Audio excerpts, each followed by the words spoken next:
Good day, students. Welcome you all on behalf of Science Academia.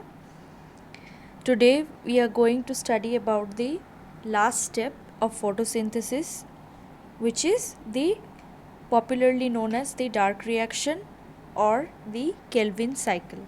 I prefer to call it Kelvin cycle because dark reaction name is little misnomer. Okay, so let's start.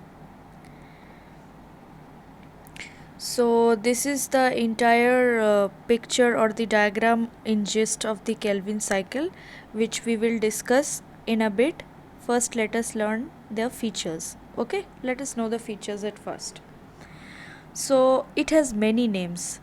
So what are the names? It is known as biosynthetic pathway because it helps in the synthesis of sugar. So it is known as the biosynthetic pathway. Then it is known as the dark reaction. Then it is known as C3 cycle. Why it is known as C3 cycle? We will I will tell it in the end of after discussing the cycle in the end of the slides. Okay. Then we have the reductive pentose phosphate pathway.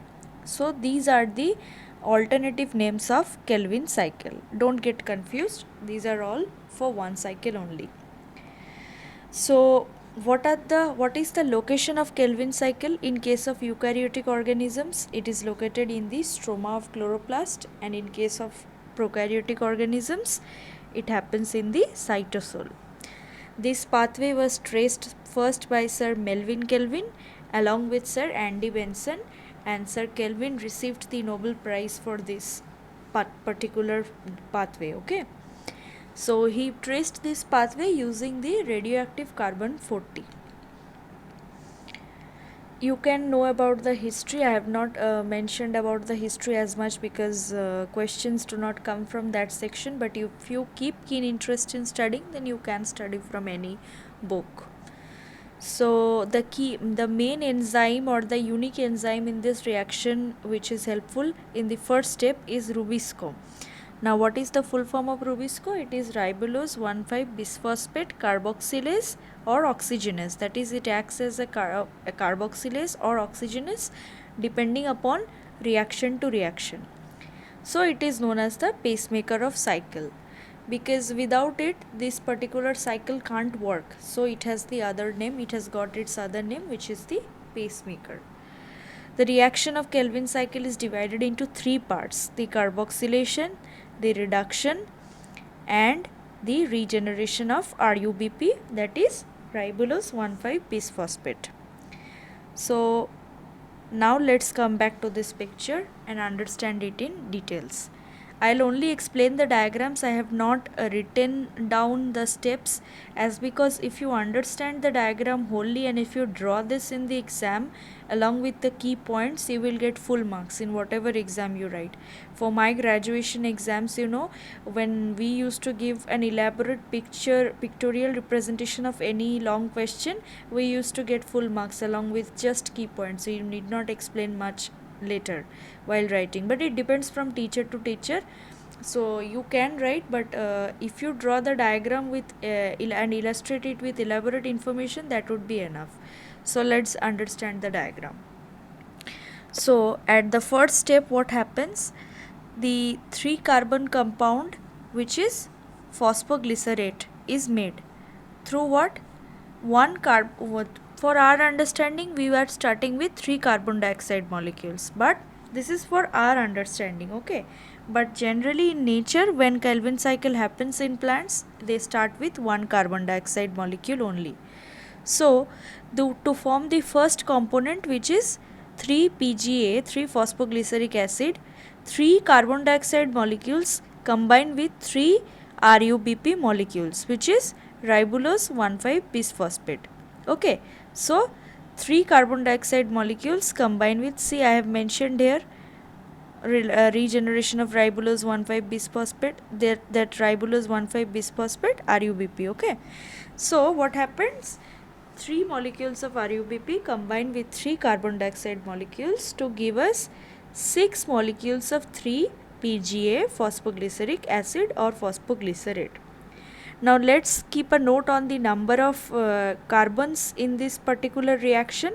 So see, I have mentioned in the red, okay, the number of molecules used, and with that we will trace the total number of carbons used. So RuBP is a 5 carbon compound. So 3 molecules of RuBP will give us 5 molecules of will give us 15 molecules of carbon in total, which will get added with 3 carbons, since carbon dioxide contains 1 carbon, see I have mentioned. So in total you are getting 15 plus 3, which is 18.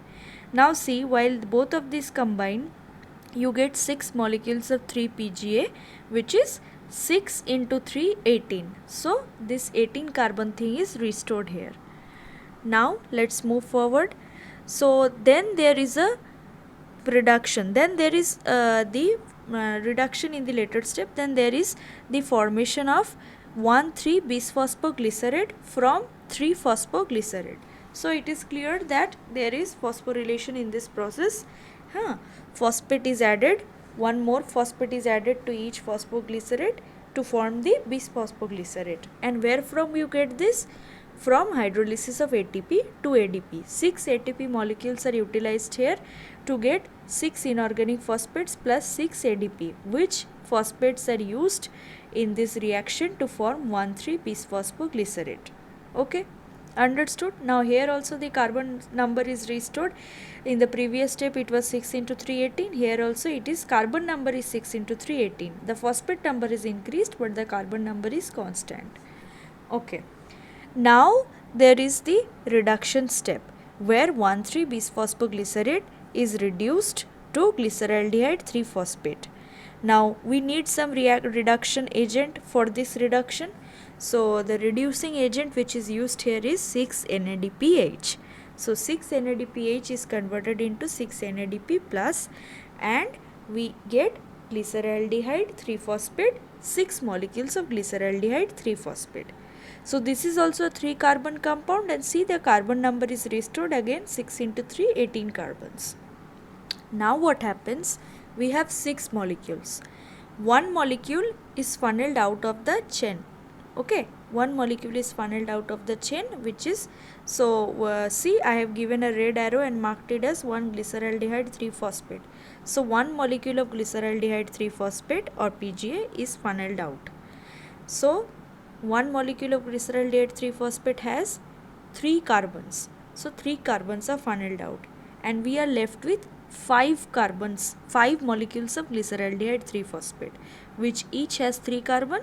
So in total 5 into 3, 15 carbons are funneled into the cycle. Now what happens? We have to restore the RuBP. And how will we restore the RuBP?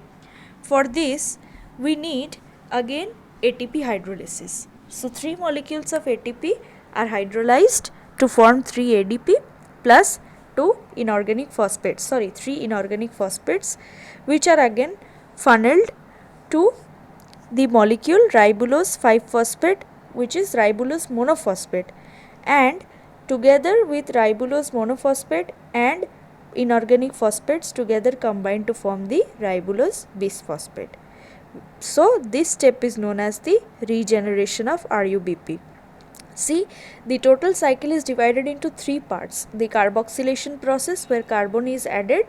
Second, the reduction process, where 1,3-glyceric acid or glycerate is reduced to glyceraldehyde. And then there is the regeneration of ribulose bisphosphate.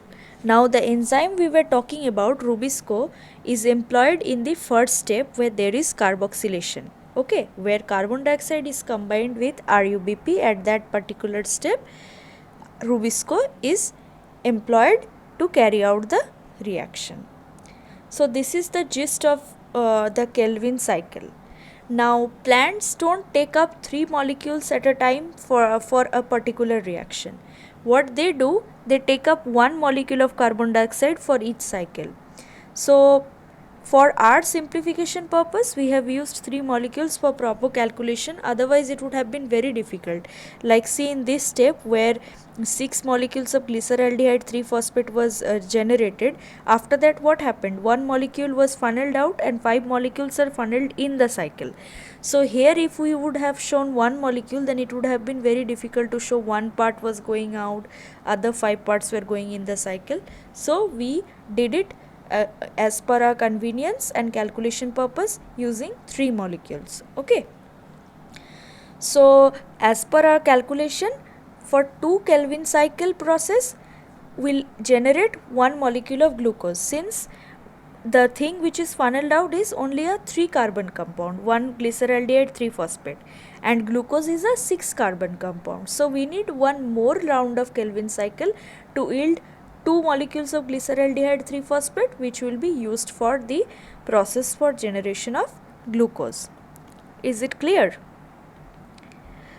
So see, the overall reaction is mentioned here, which see the reaction of Kelvin cycle. I'll read point number 2. Kelvin cycle can be divided into 3 parts: carboxylation, reduction and regeneration of ribulose 1,5-bisphosphate. Now the third step is, or the reaction in overall reaction, I have mentioned in the third point. Take a note. Here 3 CO2 are employed, we have seen, plus 6 NADPH were required to reduce.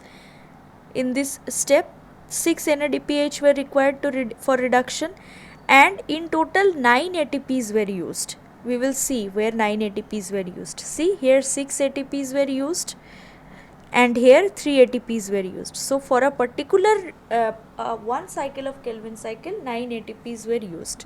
So 9 ATPs plus 6 NADPH plus 3 CO2 gives us 1 molecule of glyceraldehyde 3-phosphate. These are, there is a problem in the slide. I'll just tell what is the reaction. Okay, glyceraldehyde 3-phosphate plus 6 NADP plus 9 ADP. See, we have gained these only. Glyceraldehyde 3-phosphate, then we have gained 6 plus 3, okay, 6 plus 3, 9 ADP, and what we have gained? 6 NADP plus C. So this is the result of a particular cycle, Kelvin cycle, one cycle. Okay. Now we will learn about the total energy expenditure for synthesizing one glucose molecule. So for synthesizing only one molecule of glucose, how much energy is given by the plants or used by the plants? So see, in our calculation we have used 3 molecules, so we were taking 2 rounds of Kelvin cycle, but plants generally use 1 molecule of carbon dioxide for one cycle. So 6 rounds of Kelvin cycle are required for synthesis of a molecule of glucose. Can you imagine? It is so hectic for generating only 1 molecule of glucose. 6 rounds of Kelvin cycle. 12 molecules of ATP are expended in phosphorylating 12 molecules of 1,3-PGA. We have seen that for phosphorylating 1,3-bisphosphoglycerate, 12 molecules of ATP were required in total, and 12 molecules of NADPH are consumed for reducing 12 molecules of 1,3-PGA to glyceraldehyde 3-phosphate. So they have mentioned here 12 because they are doubling the number. Okay, in case of, see, in case of this 12 molecules of 1,3-PGA and 12 molecules of NADPH, here you would have got 6, so it was doubled to 12. Now what happens? So this is the total they have mentioned here. 12 molecules of NADPH were used and 12 molecules of ATP. And what happens? An additional 6 molecules of ATP are spent in generation of RUBP. So this is very clear from the cycle only. 3 ATP were used, so for 2 cycles it was 6, and here 6 ATPs were used, which were for 2 cycles 12. So 12 plus 6, 18. So count the total number as mentioned in this slide. 6 molecules of ATP here in third point and 12 molecules of ATP in second point, which total comes to 18 ATP and 6 molecules of NADPH in each cycle, so total 12 cycles. Total 2 cycles, so 12 NADPH. So in total 18 ATPs and 12 NADPH were used for generation of only one molecule of glucose. Now what is the control of the cycle? It occurs during daytime. Okay, so see why I don't like or why I don't prefer to call it dark cycle. It's not according to my wish. People call it dark cycle. It is told by scientists also. So you will get it in books and variety, but it's happens to me that this is a clear misnomer, so I don't tell. So it occurs during daytime. It is strictly dependent on the products of light reaction. Now if you have seen the videos of light reaction properly, you will remember that ATP and NADPH were the products of light reaction which are used in this particular Kelvin cycle. So if those products were not there, Kelvin cycle would not have been processed. So they are strictly dependent on those products only. Hence they do not occur in dark, that is at night, they occur during daytime. The metabolic activity at night is mainly shifted to carbohydrate oxidation. So at night we don't have photosynthesis. It is generally shifted to carbohydrate oxidation, where plants consume the oxygen rather than producing it. So they do respire. They mainly use their body functioning for respiration purpose, for consuming oxygen.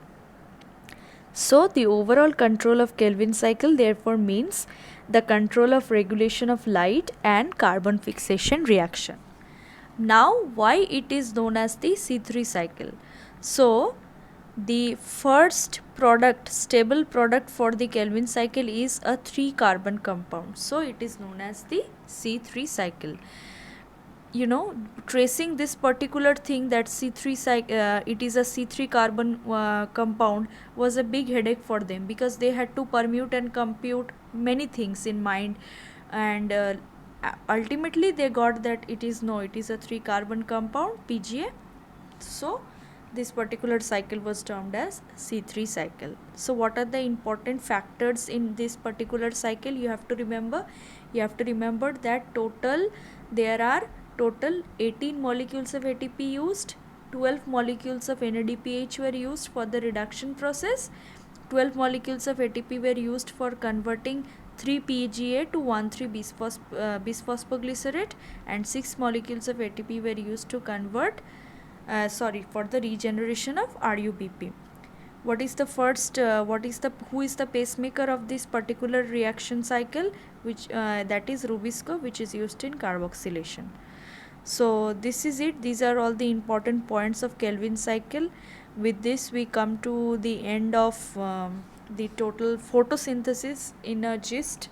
The particular series, we have many more topics we can talk about photorespiration, but we will deal with that series later, a few times later, because right now we will start with something different, something from other section in biology. So I hope you all find the total series useful for your studies. Please go through the whole series if you haven't, and please subscribe to our channel if you like the content. Thank you.